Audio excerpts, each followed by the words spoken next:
Ravinia Summer Festival season has over 100 great concerts between now and September. This 4th of July weekend alone has got 6 amazing shows to pick from, including the music of ABBA on Friday, Daryl Hall and Elvis Costello on Saturday, and the Beach Boys with John Stamos on Sunday. Yes, the Rock and Roll Hall of Famers and Uncle Jesse gonna be on the stage together. So pick your show, plan yourself a little picnic, and buy your tickets now only at ravinia.org.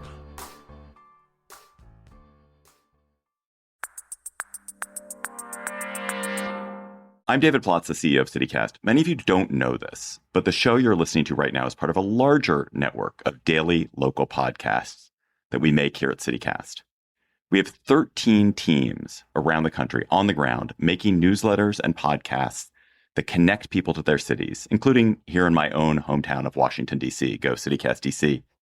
I listen to all of our shows, and I am always hearing local stories that could affect all of us around the country one day. Or they're just so interesting that I feel compelled to tell my friends about them. So today, for July 4th weekend, we're going to try an experiment. All of our hosts have joined me on one giant Zoom call. Hi. Hey. And they've joined me to tell me the story from their hometown that you absolutely need to hear about this year. The story that could have consequences for your city in the next year, from the Tesla tunnels fiasco in Vegas to the end of cash bail in Chicago, from Salt Lake City's unbelievably grandiose Olympic schemes to Portland's failed experiment to decriminalize drugs. I'm David Plotz, and in this very special July 4th weekend episode of CityCast, here is what the entire country is talking about.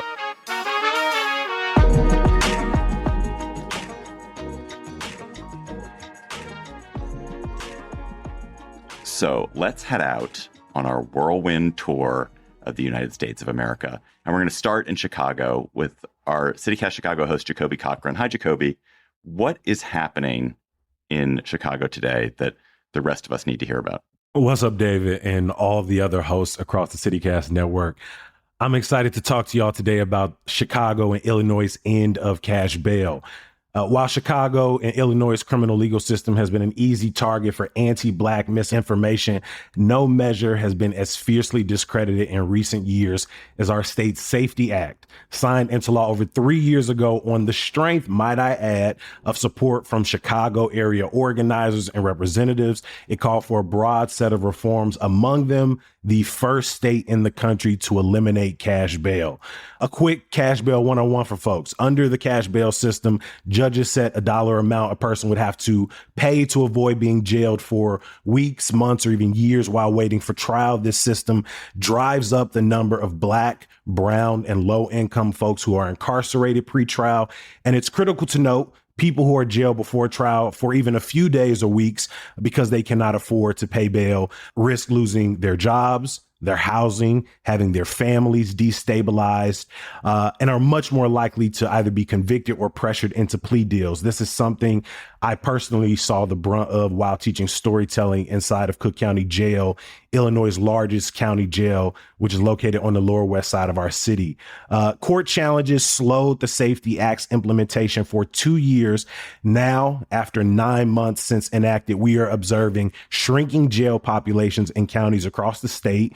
No radical increase in post-release crimes, as the misinformation would have you believe, and more detailed ruling from judges in detainment decisions. While it's still early to draw sweeping conclusions, proponents are pushing for more investment to help individuals navigate the pretrial criminal legal system. And this model, while being lampooned in cities across America and probably in many of y'all cities, I believe in time we will see more cities and states adopt the measure as we continue to reimagine our public safety strategy, both locally and nationally. So, Jacoby, quick question about that. So in a lot of places where cash bail or the end of cash bail is considered, it becomes part of the we're weakening public safety conversation. And people are like, oh, you get rid of cash bail and they're all dangerous people on the streets. And this is all part of the Democrats' plan to make cities unsafe. How does that play out in Chicago? Is there a political implication in Chicago, I guess? I mean, it was a major political battle throughout the years-long battle to get this considered at the legislative level, and then the push to actually get it signed by the governor. And then again, implementation was slow for 2 years because of challenges in the court system in more conservative counties in which that rhetoric and that narrative has carried throughout. But I would argue that our public safety strategy as constituted is not necessarily serving us up this world we believe the end of cash bail will bring forth. And by all practical measures, murders are down across the nation. Violent crimes are down across the nation. Shootings are down across the nation. The world by, the data is getting safer, and ending cash bail is less about, handcuffing police and law enforcement and more about sort of rooting out the inequities of our system that make Black, brown, and low income folks bear the brunt of our criminal justice system. So I like the idea of cities and states being labs for public policy experimentation. And we have some really great, interesting examples of that in some of our other CityCast cities. Not all of them have been as promising as what Jacoby's describing with bail. And Claudia Meza, you and the CityCast Portland team have been watching Oregon try and so far fail to figure out a roadmap for decriminalizing various drugs, right? That's true. Yeah. About 4 years ago, Oregon voters overwhelmingly, including myself, approved ballot measure 110, making us the first state in the U.S. to decriminalize possession of small amounts of all drugs. But it was also supposed to expand addiction services and social supports through the marijuana tax money that was coming through and all of the law enforcement savings that we were going to have because they weren't arresting petty drug crimes, which sounded amazing on paper. But the addiction services, David, never showed up, and neither did the social supports. So we also weren't saving much on law enforcement. And pretty soon, open air fentanyl markets were springing up downtown, and people suffering from addiction became very visible. So you have this very visible fentanyl crisis, and then it's coupled with our housing and homelessness crisis that's affecting most major West Coast cities. And you kind of end up with a bunch of people frustrated with what appears to be neglect on all levels. And so people were doing hard drugs out in open parks. Kids were having to dodge drug paraphernalia on their way to school. At one point, Portland saw 200 opioid overdoses in 5 days, which sounds like Fox talking points, but this was just the reality of the situation. But I do want to call out, and this was the most embarrassing part, is it wasn't all of Portland. It was mostly concentrated in our downtown and central east side neighborhoods, which is where most tourists stay. So that's where the majority of our hotels are located. Terrible optics. And that helps spread the narrative of our downfall nationally. So this April, Oregon Governor Tina Kotek signed a bill that recriminalized drug possession, walking back major tenets of Measure 110. And there were some outside national interests in play that I can go into, but I don't want to take up all the time. But yeah, there was a lot going on behind the scenes. Has anything changed since the recriminalization has happened? Does it look different? Not really. I mean, supposedly we've also banned outdoor camping. And, I just feel like the services need to step in. I mean, really, David, what happened was outside interest came through, tried to change the city's infrastructure, didn't have local involvement. Law enforcement didn't have any kind of buy-in. And so they had this issue. They couldn't navigate being the conduits of, I'm supposed to take you to services that don't exist. The best thing that happened out of this is that people were like, oh, so what didn't work out was this new law that is supposed to walk back Measure 110 is more forceful in creating the infrastructure that wasn't there before. So hopefully, maybe, if we ever try that again, it'll actually work out. We'll see. Let's talk about a totally different kind of it. It's not really an experiment, but it's an example of a city doing something that at least I had never heard of. So we've all heard of there being Chinatowns. Many cities across the U.S. have Chinatowns. But Ternary in Philadelphia, Philly is going to have an Africa Town, which is something, of course it should have an Africa Town. How did it come to be? What's happening there? Yeah, so Philly is a city of neighborhoods, and we are so proud of our neighborhoods. But the African Cultural Alliance of North America is trying to add another one in Southwest Philly. And this is a neighborhood, according to their polling, that has 74% of residents that are immigrants from Africa or the Caribbean. In fact, the recent data by the Pew Research Center shows that Philly's population of Black immigrants grew by 121% between 2000 and 2019. And the founder says that Philadelphia has been a very welcoming city, other than many other cities. I'm sorry, y'all. And that's where they found their niche. So as a part of this Africatown vision, organizers have done things like launching Africatown Restaurant Week last year, which spotlights a dozen African restaurants to help people get, more familiar with African cuisine. They've done some fundraising. And what is really notable is that they have a goal of creating an African center. And this is going to be a $23 million community center, restaurant, health clinic, daycare, and office space. And construction is expected to start soon. So I'm really excited. I really loved watching this project unfold. And I would love to see more cities, especially those with big immigrant populations like ours, look for opportunities to celebrate more cultures in permanent ways like this and develop Africatowns of their own. Do you and your neighbors, do you hear people talking about Africatown? Or has it become a term that people use yet? Because that's when you know it's made it. Right. I think we need more awareness, and I think we'll get there, similar to Center City, Brewery Town, Fish Town. We'll get there. But yeah, I'm looking forward to this. Let's go across the state to another experiment that has gone kind of in a weird direction. What has happened to the self-driving cars of Pittsburgh, Pennsylvania, Megan Harris? Yeah, I just think the way this is shaken out is not at all what our city and county leaders expected it to do. So just a few years ago, we had tech companies flooding into town, and Pittsburgh has this reputation as nurturing a lot of our tech community anyway. We like to think of ourselves as sort of a Midwestern Appalachian Silicon Valley, but we had as many, I think, as 6 companies with permits to test in our city. 3 or 4 of those were rolling around the exact same neighborhood all at the same time. They even got state law changed to be able to test these cars in different places with different levels of accessibility. So literally no one in the car, it's driving itself. And there was this message that abounded that if self-driving could prove itself in Pittsburgh, that it could do it anywhere. I actually got to see it even in a past life because I briefly worked for one of these companies in their comms department. But even for regular people, it was like such a nice idea. More access for people with different abilities, not having to have that awkward conversation with like an older relative, for example, about when to maybe put the car keys down. But it just didn't work out that way. Instead of figuring out this technology, Pittsburgh itself turned out to be like impossible to plan for. So it was our hilly topography, our up and down climate, our weird triangular traffic patterns. We have a neighborhood literally called the Golden Triangle.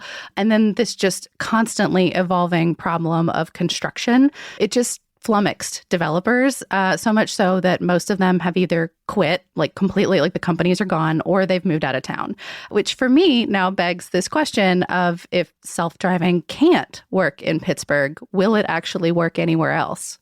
Didn't you say, Megan, and not to put you on the spot here, Raheel, that Houston is now where they're testing?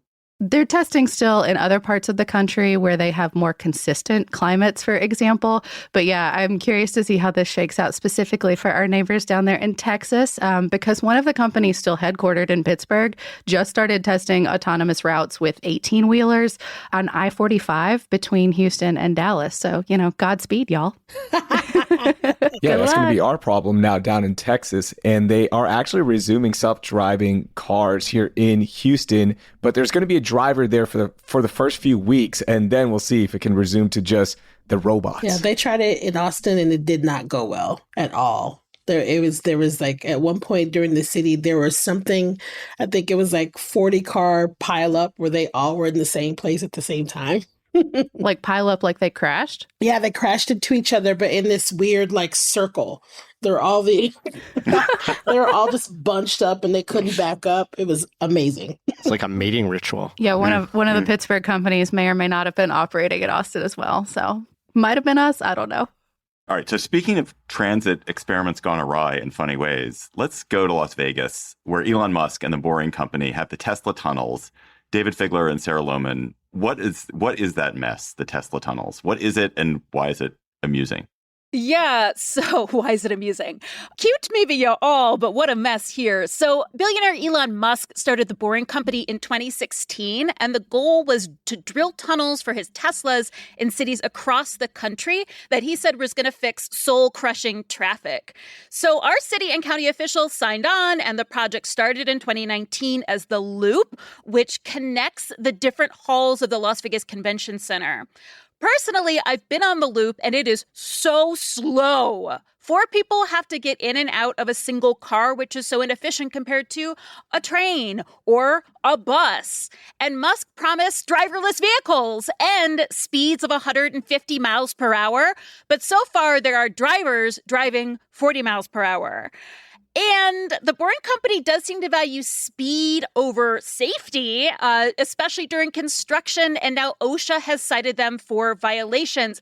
David, do you want to talk about the toxic sludge?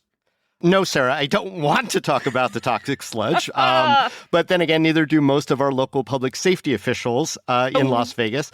So it's a mix of chemicals, dirt, and groundwater coming up, basically mining byproduct. And when sludge hits skin, according to OSHA, there are significant burns. So eyebrows got raised when Boring started dumping some kind of wet dirt next to a busy outdoor shopping complex without proper permits.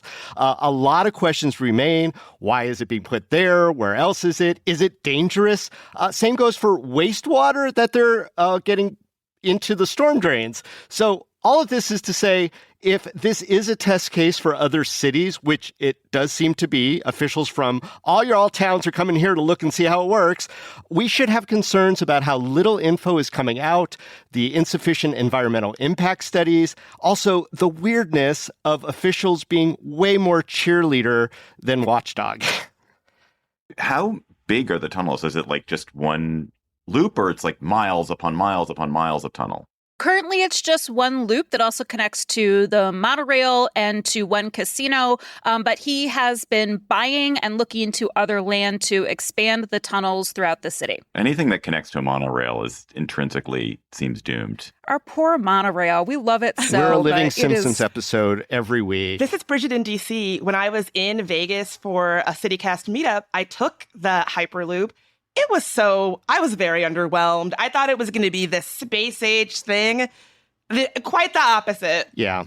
I'm totally indifferent to it. You know, I mean, we had an expert on our CityCast Las Vegas podcast. He called it a white elephant, a useless gift. The tunnels, they aren't big enough to be repurposed for actual rail lines or anything else. Honestly, at this point, it's a novelty. It's underground single-file taxi service with manned Teslas that still only go a few miles after years of work. It's weird how people are talking about it.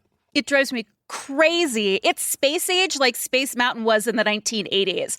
And our politicians keep saying that they support this because it's public transportation for our city that's basically free. We don't have to pay for it, even though there's about $52 million of public funds that were already kicked in by our local convention authority.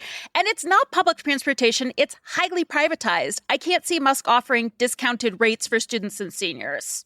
So you just heard from Bridget Todd, who's the host here in Washington, one of our co-hosts in Washington. And Bridget and I, because we both live in D.C., were affected by this next thing that she's going to talk about every day, which is D.C. a couple of years ago voted to abolish the tipped minimum wage, which now requires restaurants eventually to pay a full minimum wage to all employees. And it is mayhem. It is so confusing to eat out at a restaurant these days, right, Bridget? It is so confusing. So folks in D.C. overwhelmingly voted to gradually phase out the tip minimum wage for restaurant staff by 2027. And David, can you guess who has not been real happy about this turn of events? I mean, every diners, people who work at restaurants, people who own restaurants, people who have been to a restaurant. It's not even restaurants. Like sometimes you'll go to a non-restaurant and it'll happen. It's so confusing. It is so confusing. So now, you go out for a nice meal, you're feeling good, you're full, you're having a good time. You get the bill, you open it, and you're like, what is this surprise service charge that I don't know anything about. I don't know what it is. So now all of these surprising and sometimes completely inscrutable fees have started showing up when you get your bill. I've seen them called service charges. I've even seen them called like wellness charges or fair wage fees, which is my least favorite. There could be anywhere from an 8 to 20% charge on the top of your bill that sometimes the restaurant will say is decidedly not the tip. So are you meant to tip on top of that service charge? If the service charge is not a tip, what exactly is it? Like, where exactly does it go? It's confusing. It's crazy making, not to mention awkward, right? So like, what's a diner to do? Now, the law says that these fees are meant to be prominently disclosed to diners with language describing exactly how the fee is used, who it goes to. But this does not always happen, and it's created so much tension between everybody, servers, restaurant owners, and diners. DC has really become kind of a test case for phasing out the tip minimum wage. And as more and more states are thinking about doing the same, I think that this kind of chaos and confusion when you go out to eat could be coming to your state too. If states don't take initiatives to like create clear, comprehensive guidelines for how it can be rolled out and then enforce them when they are not followed in that way, I think that this kind of chaos is the kind of thing that like it will keep people from going out to eat. It will keep people from going out to restaurants. This is Jacoby in Chicago, and last October we passed here in Chicago to end our sub minimum wage, and on July 1st it went up by 8%. It won't reach the actual minimum wage until 2028, but the Illinois Restaurants Association is the loudest opponent and is the reason that it went from getting phased out over 3 years to 5. And we are starting to see those service charges pick up, but I think it will only get worse as the years go on. But the restaurant industry is the largest employer for Chicagoans aged 16 to 24. So it's a big deal in our city as well. In a way, this phase-in, I feel like, Bridget, is the problem itself, which is that had they just jumped it, it would have been very awful and terrible for restaurants if they had just jumped it at one moment. But because they're phasing it in over several years, people are just so unsure about what's going on. And it's not even clear what the workers are getting or what they're not getting. And if it had just gone from one state to the other state, it would have been a terrible month or two. But then everyone would have been like, okay, this is the new normal. But it's this in-betweenness is awful. Yeah, I mean, I'm no expert, but I completely agree. And I think the awkwardness and tension, if you've gone out to dinner in DC recently, you have felt it, where you have to call the server over and you're like, what is this charge? Is it your tip? It's awkward for you. It's awkward for the server. And it's like this oscillation between feeling guilt, like not wanting to look like a pinch penny who's not going to tip, but also not wanting to feel like you're getting taken for a ride by a restaurant.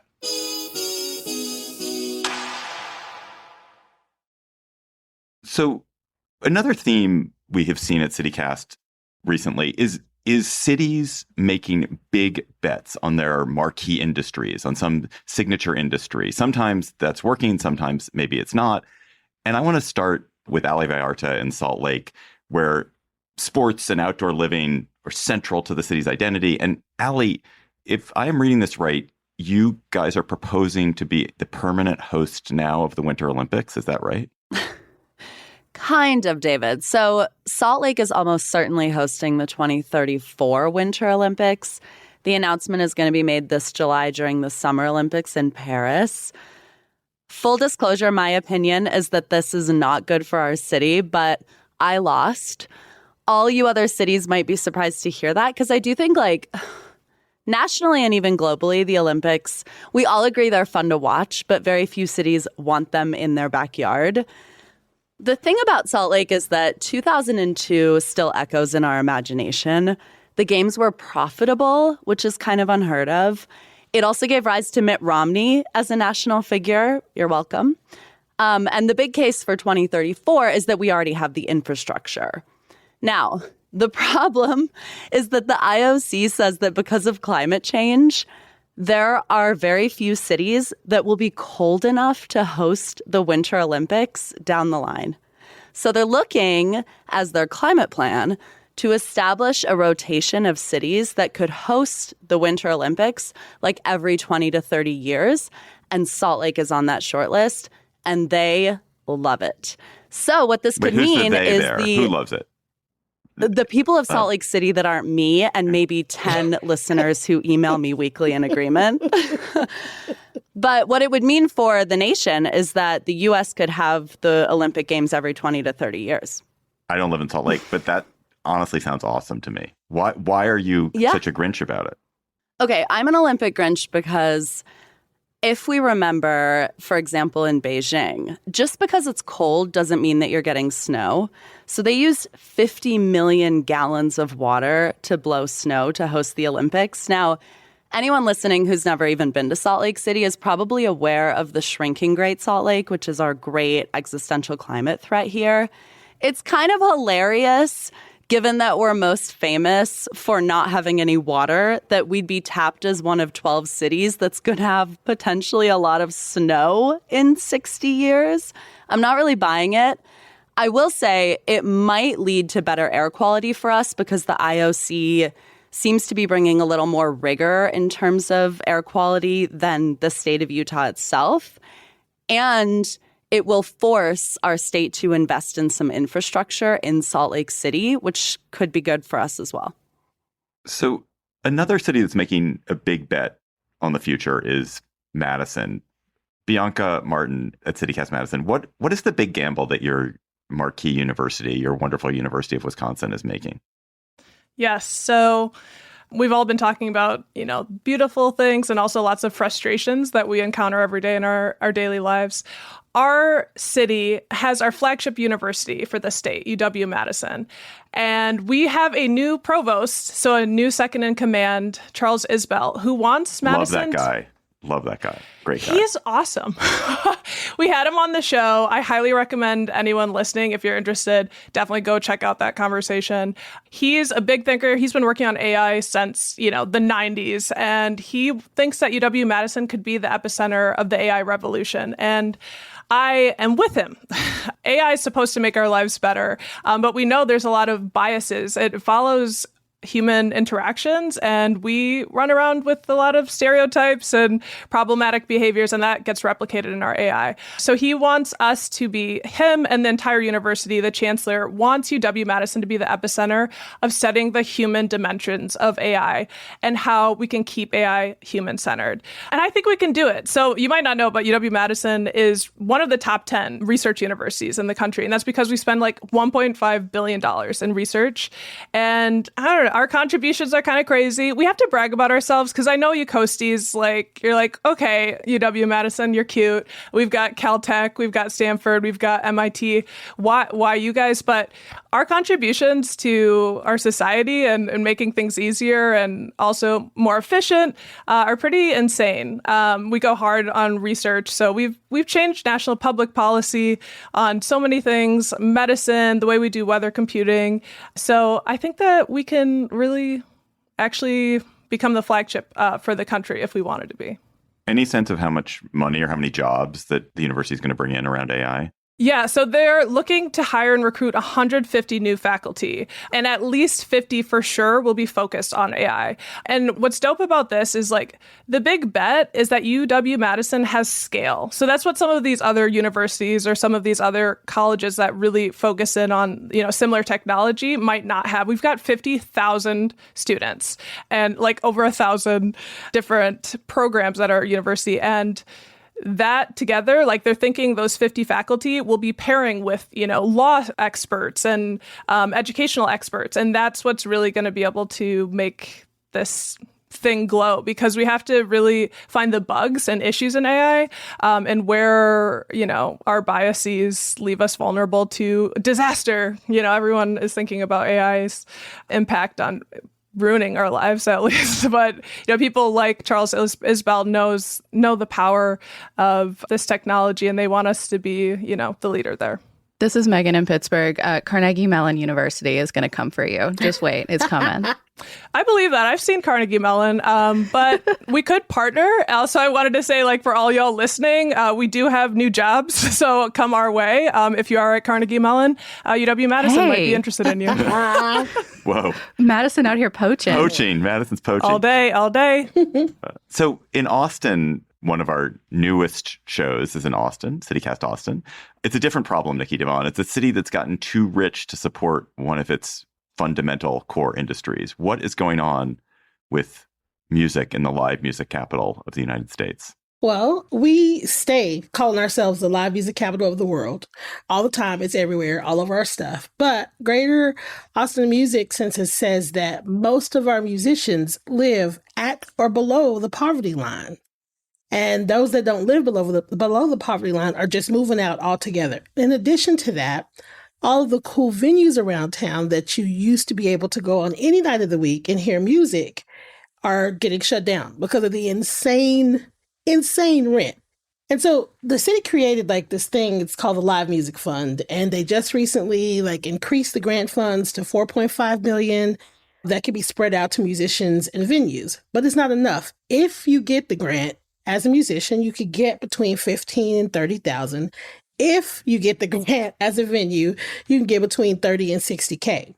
But the average cost to live here in a tiny, tiny, tiny matchbox apartment is like $1,538 on the low end.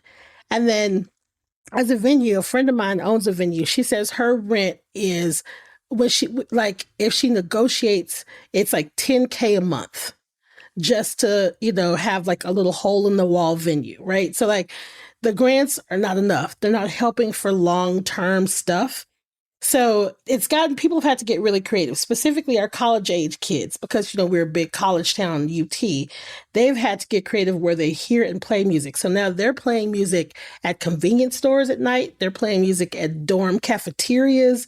They also are playing music in drainage ditches under MOPAC, which I have to say is severely cool. It's very, very cool. I appreciate the youth and the fervor. It's very, very cool.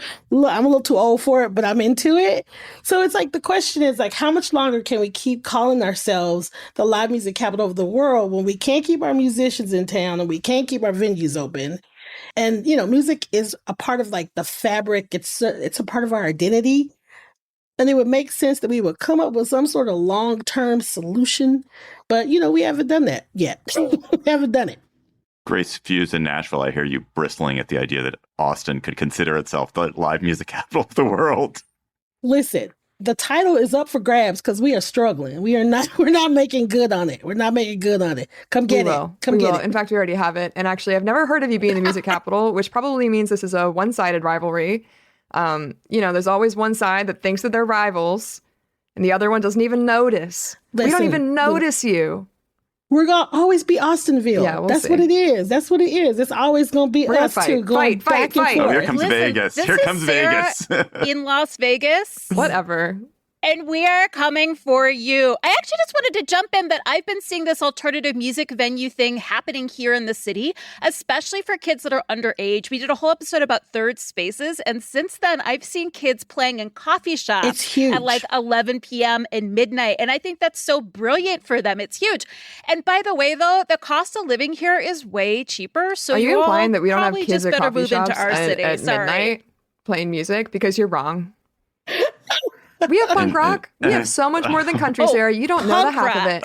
Not out there with their acoustic guitars. Right. We also have Celine Dion. Dirty Okay. guys. I was just going to say that. Austin, we're in trouble. Coming back. We're in trouble, Austin. Maybe. Let's Grace, you can now get your time in the sun here. Whatever you want to say. Our other new show is CityCast Nashville, and Grace Fuse, you already heard from her a little bit. But you guys in Nashville have bet insane amounts of public money on a stadium. What is up with that? Yeah, so I know I was just fighting about us being Music City, but we are about to be Football City, which is maybe not a good thing. We're getting a new stadium it depends who you ask, but we're getting a new stadium for the Titans that broke ground in February. Originally, the concept here was that the new stadium was going to be a cost-saving thing for taxpayers, which is a brilliant rebrand, basically because they were saying that Nissan Stadium needs renovations. And originally they said that those renovations were going to cost $500 to $600 million for taxpayers. Conveniently, the Titans got their own consultant who said it was actually going to be $1.7 billion for the renovations, which means it's so much cheaper to get a new stadium entirely, which is going to be paid for by a neighborhood that doesn't exist yet, which we will also be paying for in the East Bay development. Yes, the concept is this to be cheaper to taxpayers. The concept is that this will bring new revenue, supposedly like $800 million in revenue. It's going to be a dome stadium, so we're going to be like a candidate for the Super Bowl in theory, even though this is, I think, 10,000 fewer seats than the current Nissan Stadium in this new domed one. But again, in theory, we're going to have these like winter stadium tours because we know that everybody likes to schedule their stadium tours in the winter. There was a lot of pushback from Nashvillians, but the coverage has been so inconsistent. The numbers are inconsistent everywhere. It's very confusing. And obviously, there's this threat that the Titans will leave, which kind of overrides for some people the idea of all these taxes. Again, conveniently, the Titans' current lease runs out in 2029. So there's this push. In fact, the Titans already left Houston. They were originally the Houston Oilers. So Bud Adams, his daughter is now the owner of the Titans. He left Houston for the similar threat of we want a new stadium, and they didn't get it. Now he's trying the same thing here, and it is working. So a lot of other cities are trying to make new stadiums for NBA teams, NFL teams, MLB teams, something to look out for so you don't get taken advantage of. Do you feel, Grace, that you are in the minority in being skeptical of this? And most people are just like, bring it. We want the Titans. We love having them here. No. Actually, Vanderbilt did a study that said that 56% of people think we're going in the wrong direction with this. So no, I think there's at least a slight majority, although again, I think people either lose track of it or care more about the Titans being here than they care about these taxes that you don't even notice are going up because it's concealed and all this other stuff. This is the billionaire stadium playbook. Ask for a stadium, threaten to leave, get the money, and then do nothing with it but building an eyesore that doesn't lead to more wins. Right now, Chicago is considering a $4.2 billion plan for the Bears to get a new stadium on the lakefront, which conveniently comes after they threaten to move to Arlington Heights. And now the White Sox are doing the same thing, saying, hey, we will leave and maybe go to Nashville if y'all don't give us exactly what we want, which is more money and more land. And you know what you're going to get? The worst start in White Sox history out the gate.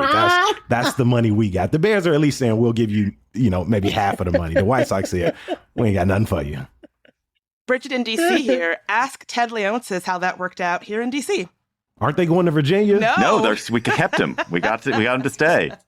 And now he's on good. The threats. And now he's work. on an apology tour, being like, DC, I love you. Let's get back together. Don't fall for the mock-ups. Listeners, you can't see this, but in the chat that's happening, everyone's comparing sort of their housing costs, and it's clear that everyone should move to Las Vegas. The lesson seems to be that everyone should move to Las Vegas because the housing seems to be. And I'm in the middle of home buying now, which is an absolute nightmare, but it's not as much as a nightmare as in y'all cities for sure.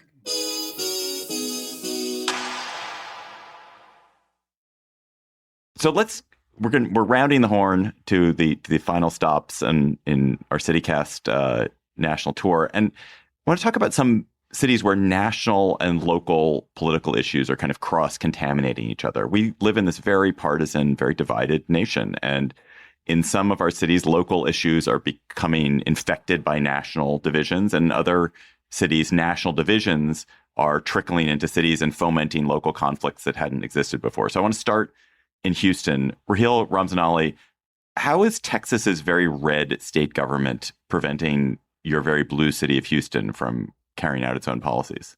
Yeah, so since last June, Harris County in the Houston area has been trying to launch a pilot for a guaranteed income program. It's designed to give $500 a month to about 1,900 families for a year and a half using funds from the American Rescue Plan. So not even funds from the state level. This type of assistance program aims to lift low-income families out of poverty, and a lot of cities across the nation and even in Texas are leading the way. But in Houston, the pilot is getting caught up in this red state, blue city politics that shapes so much of local government in Texas these days. Just a few weeks ago, the Texas Supreme Court put the pilot on hold because a pending lawsuit led by State Attorney General Ken Paxton, remember that name, says it's unconstitutional. So the Houston area residents who were chosen by a lottery system are still waiting for their first payment. Austin and San Antonio, they have similar programs. They've executed those programs already. But in Houston, it's being held hostage because the red state government won't let a blue city experiment with a social impact program. using funds from the American Rescue Plan. Now, why does this matter to everyone listening? Well, some people think it could set a precedent to target other guaranteed income programs throughout the country, especially if former President Trump were to win the presidency in November, because he's already floated the idea of Ken Paxton as a candidate for U.S. Attorney General. Oh, my goodness. Is the guaranteed income program popular in Houston? I assume it is. I assume people are excited to test it. Yeah, everyone was excited about this when it was launched. There was so many applicants for it. Unfortunately, you don't want that many because it's people living below the median income, right? You don't want that many applicants, but everyone was excited. We were all excited to see the results from this. Can you roll this out on a bigger stage in the city of Houston? How would this help families escape poverty? And now we don't know. We don't know if we'll ever find out. Lindsay Van Allen, you live in Boise, which, like Houston, is a relatively blue city in a very red state. And you're beginning to have a burgeoning healthcare crisis in Idaho because of the abortion policies in the state, right? Yeah, absolutely. Yeah. Idaho is losing doctors in this post-Roe world. And really, it could have implications for everyone. So just a little history, Roe v. Wade fell 2 years ago. And since then, Idaho has instituted one of the strictest abortion bans in the country, and it has no exceptions for health of the pregnant person or health of the mother. So if you want to really see how bad can it get in a post-Roe world, just take a look at Idaho. Our maternal mortality rate has more than doubled, and almost 1 in 4 OBGYNs has left the state since the Dobbs decision. That's an incredible stat. Do you know how many that is? How many OBGYNs there are in Idaho? And Yeah, how many so have left? we started with approximately 221. We're down to about 175 as of the time of that study, and that was more than 6 months ago. So it's just getting worse. And we already had one of the worst doctor to patient ratios in the entire country. And are women seeing impacts on their health that you can tell already? Oh, absolutely. Absolutely. We have had 3 healthcare centers completely stop providing OBGYN care. So Bonner Health in Sandpoint, Idaho, Valor Health in Emmett, and West Valley Medical Center in Caldwell. So women and pregnant people are having to drive almost an hour to get healthcare. And as someone who used to work in healthcare, if you have a pregnancy emergency, if you have a labor emergency, seconds count. And so if you're having to drive 45 minutes, 50 minutes, where your local hospital was only 5 or 10 minutes away, that can be a life or death difference. And is that affecting you in Boise as well? Or is this mostly affecting the more rural areas of the state? Oh, it absolutely is affecting Boise because Boise is kind of the hub of healthcare in the state. And so if something's going wrong, patients will come to Boise. And from Boise, a lot of them are having to be life flighted to states like Utah, which has significantly better healthcare when it comes to abortion than Idaho does. The amount of emergency life flights that pregnant people have needed in the past year has gone up 6 times. Wow. So we have reached the end of our journey, and we're now in downtown Denver, hanging out with Bree Davies. Bree, how is some hateful anti-LGBTQ rhetoric splitting the Colorado Republican Party?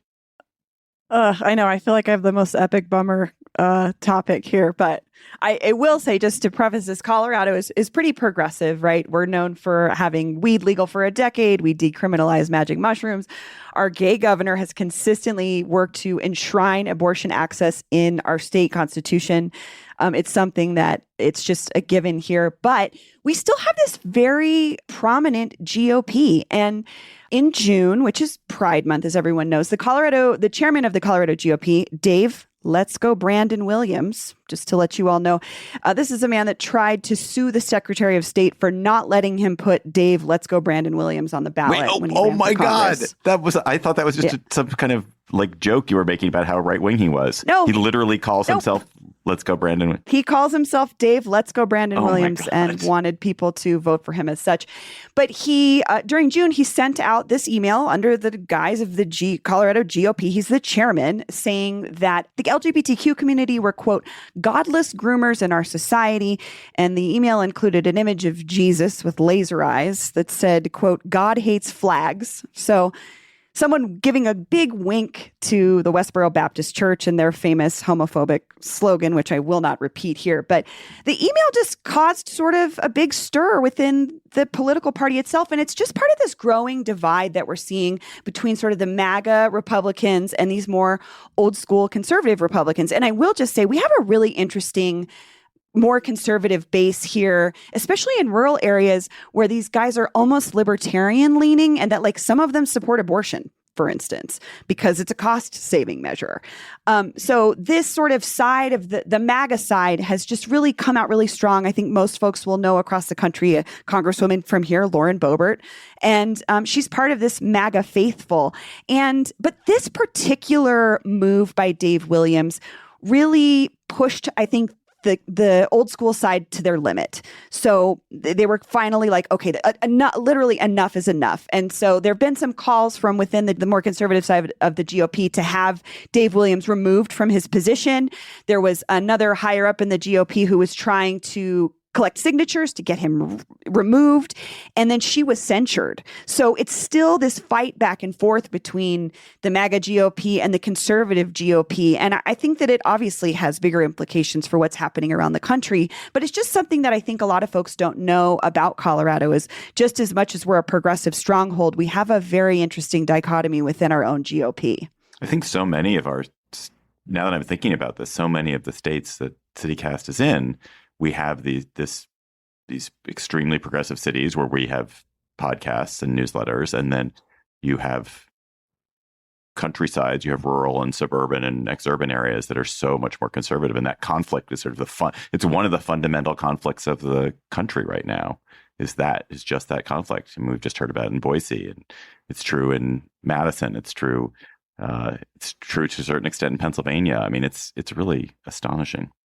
Yeah, and I think that we just make at least for me, doing the reporting that we've done on the special series on Lauren Boebert, I've gotten to know and understand the GOP a little bit better here. And like I said, there are some folks within rural areas that are actually more progressive than people think that still lean in the conservative side. But this particular issue has really brought that to light because a lot of folks within the GOP are actually rejecting their own party's endorsement because they feel strongly that LGBTQ people should be able to be included in the Republican Party. Y'all, it has been such a treat. I was very anxious about this experiment. I didn't know how it was going to go, but you all have been so delightful. What you're engaged in is so interesting. And I would say to anyone who's listening to this, like if you have friends who live in one of these other cities, a friend who lives in Boise, a friend who lives in Pittsburgh, a friend who lives in Chicago who isn't listening to its CityCast in that city, let them know, because don't you want to hear from these wonderful hosts? So thank you all for being such good sports here. You're welcome.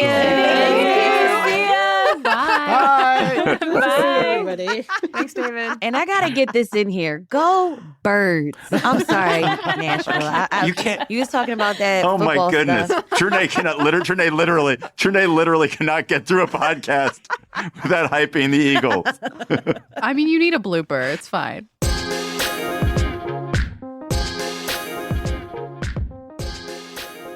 Thank you all for joining us on CityCast USA and hearing about some local issues that may be what your city is talking about in a few months or a few years.